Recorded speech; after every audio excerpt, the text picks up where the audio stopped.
संदीप पुनिया। आज बात करते हैं एसएससी जीडी भर्ती जो 2023 का जो नोटिफिकेशन आउट हो रखा है, भर्ती आ रखी है, उसमें मैथ्स के बारे में बात करते हैं। मैथ्स के बारे में बात करते हैं। मैथ्स के क्वेश्चन आते हैं 20, क्वेश्चनों की संख्या 20 है। सिलेबस का पैटर्न चेंज कर दिया गया है। एक क्वेश्चन 2 नंबर का 40 अंकों की अपन बात करते हैं।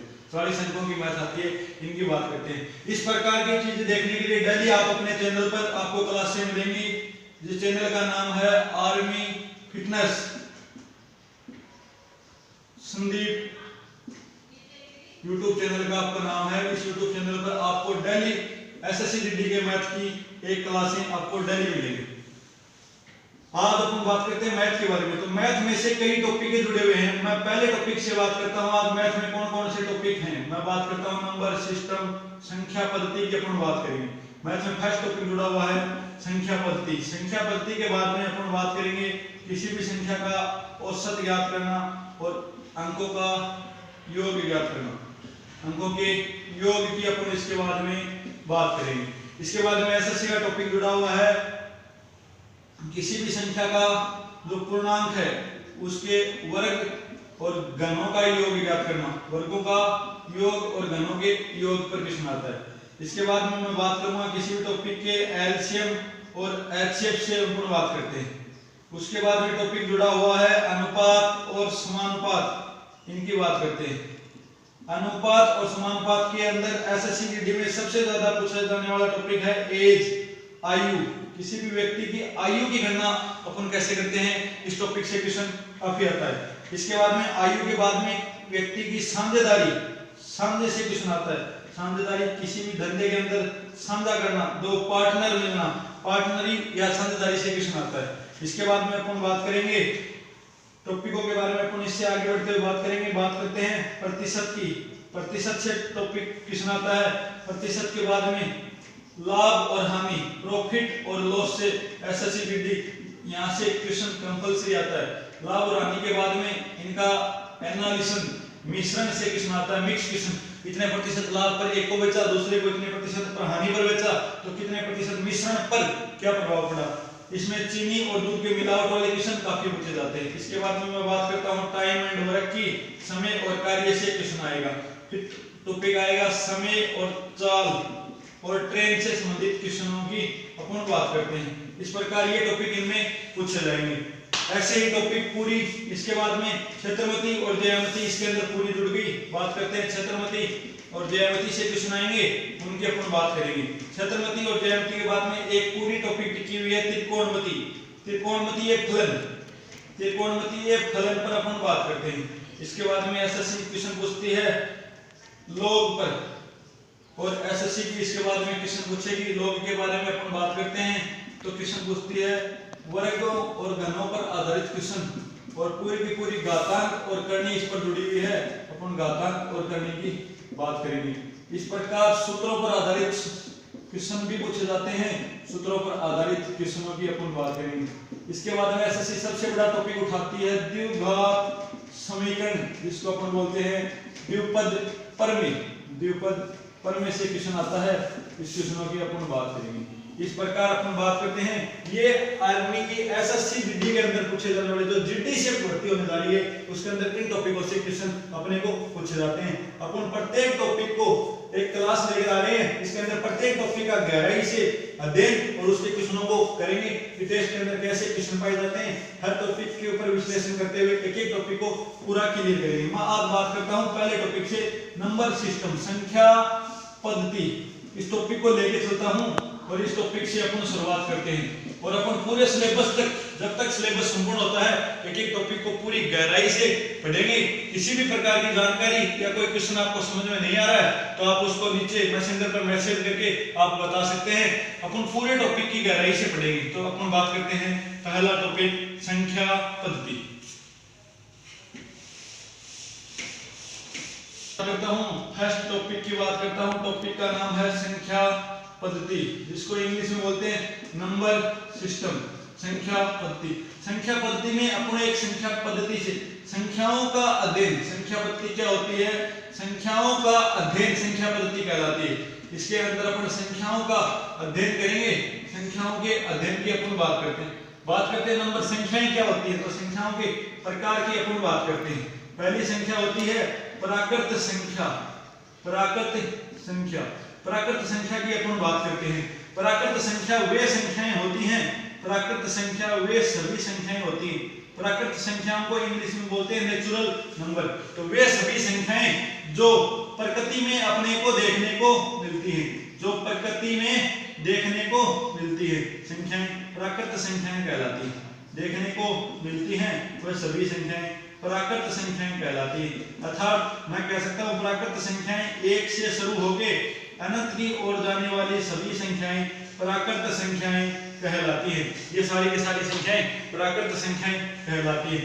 क्वेश्चन पूछे कोई प्राकृत संख्याओं की अपन बात करें छोटे छोटे क्वेश्चनों से कि प्राकृत संख्याओं की शुरुआत होती है, तो शुरुआत होती है एक से। ये बातें याद रखना। इसके बाद में मैं बात करता हूं प्राकृत के बाद में 2 नंबर पर होती है पूर्ण संख्या। प्राकृत से अगली संख्या होती है पूर्ण संख्या। पूर्ण संख्या, पूर्ण संख्या की अपन बात करते हैं तो पूर्ण संख्या वे संख्याएं होती हैं पूर्ण के अंदर अपने को देखने को मिलता है कंप्लीट नंबर, पूरी की पूरी संख्याएं कंप्लीट नंबर में जो आती हैं वो सारी संख्याएं पूर्ण संख्याएं कहलाती हैं। पूर्ण संख्याएं कंप्लीट नंबर अर्थात वे सभी संख्याएं जो 0 से शुरू होके और अनंत तक जाती हैं वो संख्याएं पूर्ण संख्याएं कहलाती हैं। पूर्ण संख्याओं की शुरुआत 0 से शुरुआत होती है। पूर्ण संख्याओं की शुरुआत है वो शुरुआत कहां से होती है, 0 से इसकी शुरुआत होती है। अर्थात इन दोनों से एक खास पॉइंट लिख सकता हूं मैं कि एक जो प्राकृत संख्या है, एक जो प्राकृत संख्या है जिसकी शुरुआत 1 से हुई थी, एक जो प्राकृत संख्या है वो पूर्ण संख्या हो सकती है, वो पूर्ण संख्या होती है।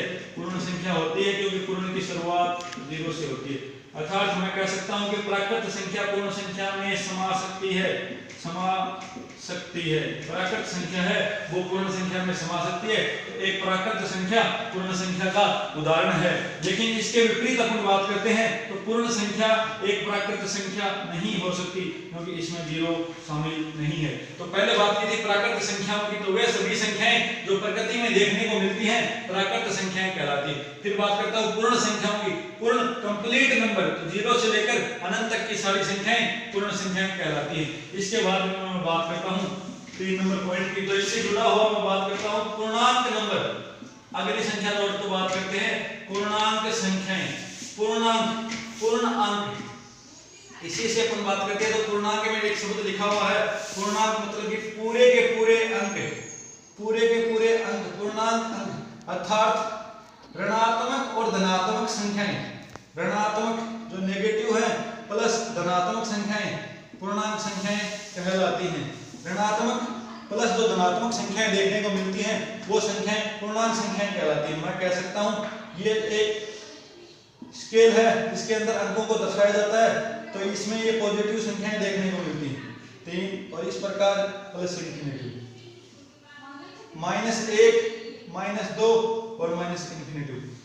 प्लस में जैसे जैसे संख्याएं बढ़ती जाती है वो संख्या बढ़ती है, और माइनस में जो संख्या बड़ी दिखाई देती है वो संख्या का मान कम होता है। -2 छोटा होता है, -1 बड़ा होता है। ये बातें याद रखनी। इसके बाद में मैं इससे बात करता हूँ, इनमें बात करता हूँ तो मैं कह सकता हूँ कि एक जो प्राकृत संख्या है, एक जो प्राकृत संख्या हमने पढ़ी थी, एक जो प्राकृत संख्या और अपन ने 2 नंबर पर पढ़ा था पूर्ण संख्या। तो एक प्राकृत संख्या और पूर्ण संख्या दोनों संख्याएं पूर्णांक संख्याएं होती हैं।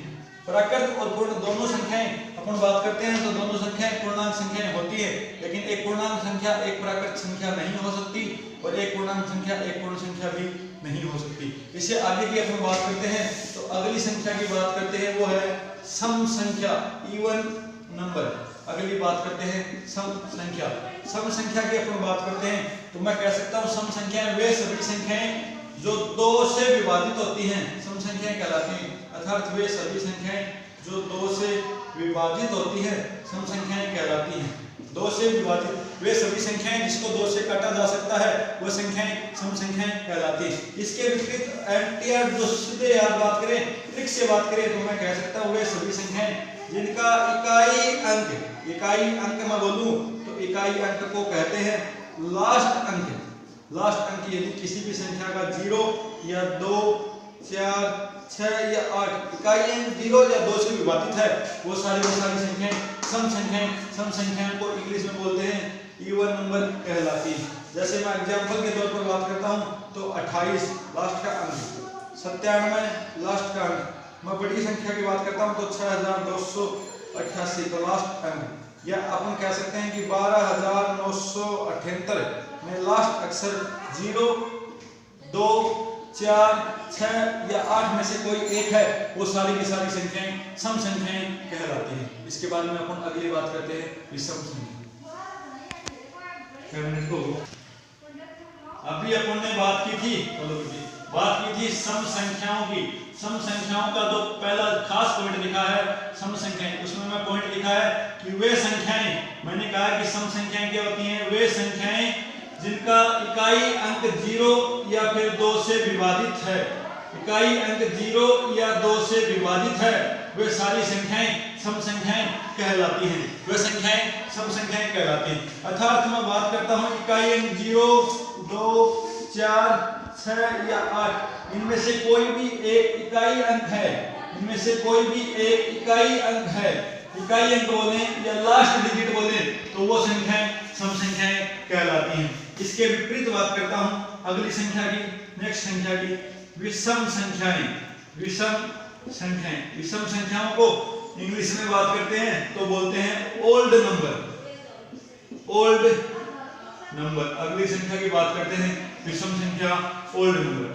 विषम संख्या कहने के तो अपन इससे सीधी जुड़ी हुई कह सकते हैं कि वह संख्याएं जो 2 से विभाजित नहीं है, वे संख्याएं जो 2 से विभाजित नहीं है, वे संख्याएं जो 2 से विभाजित नहीं है, 2 से विभाजित नहीं है, विषम संख्याएं कहलाती है। लेकिन इससे बढ़िया मैटर याद रखना है अपने को सीधा, ये तो हर कोई याद रखता है, अपने को एंटीआर के तौर पर क्या रखना है, वे संख्याएं जिनका इकाई अंक, वे संख्याएं जिनका इकाई अंक, जिनका इकाई अंक, वे सभी संख्याएं जिनका इकाई अंक, इकाई अंक बोलने तो लास्ट डिजिट 1, 3, 5, 7 या 9 में से कोई भी एक लिखा हुआ है, इनमें से कोई भी एक है तो वे संख्याएं विषम संख्याएं कहलाती हैं। वे सभी संख्याएं विषम संख्याएं कहलाती हैं। बात करते हैं विषम संख्याओं की, जैसे 97, 1367,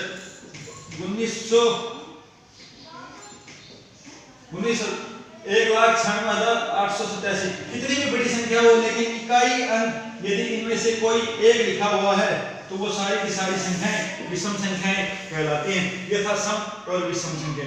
इसके बाद में अपन बात करते हैं संख्याओं के अगले पार्ट की। संख्याओं के अगले पार्ट में मैं कह सकता हूं परिमेय संख्या। अगली संख्या होती है परिमेय संख्या, परिमेय संख्या। और इससे रिलेटेड इसी के कंपेयर में बात करूंगा अपरिमेय संख्या, दोनों की तुलना करूंगा। अपरिमेय संख्या, परिमेय संख्या और अपरिमेय संख्याएं क्या होती हैं, इन दोनों के कंपेयर की बात करूंगा।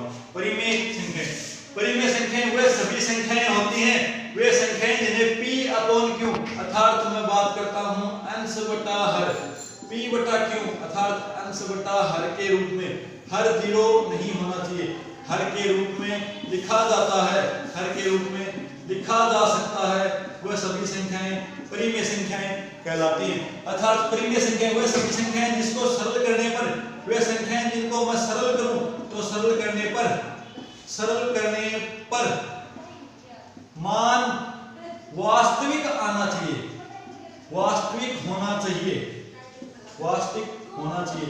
मतलब कि वे सभी संख्याएं जिनका मान रियलिटी होता है, रियली में कोई संख्या होनी चाहिए, चाहे वो संख्या नेगेटिव हो चाहे वो संख्या पॉजिटिव हो, लेकिन वो संख्या रियली में होना चाहिए। अर्थात वे सभी संख्याएं जो अपने को देख के मिलती, -27 मान हो तो चलेगा, 88 मान है तो चलेगा, 2 मान है तो चलेगा, -1 चलेगा, लेकिन ऐसा मान नहीं चलेगा √3। ये संख्याएं परिमेय संख्या नहीं है।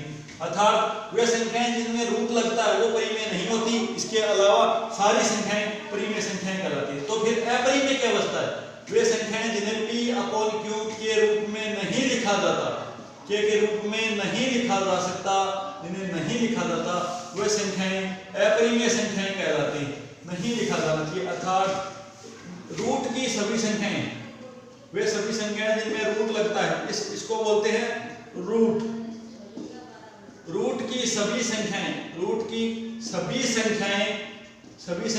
अपरिमेय संख्याएं कहलाती हैं।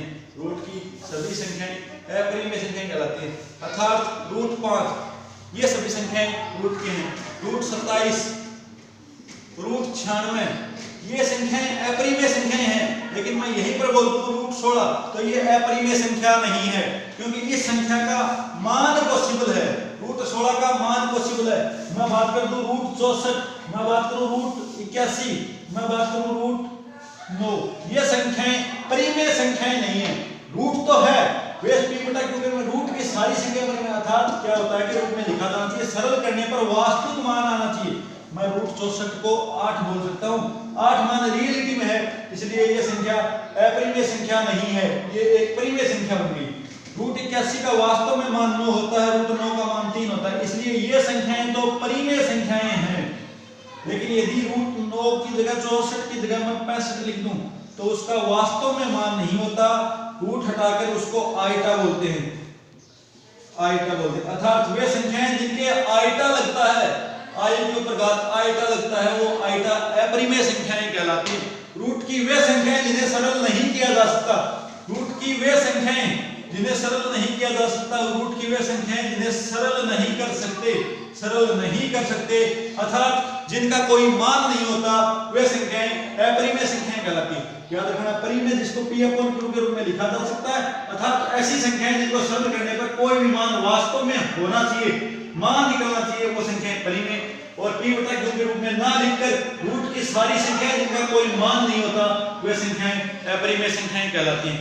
इसके बाद में हम नेक्स्ट क्लास में कल बात करेंगे भाज्य और अभाज्य संख्याओं की।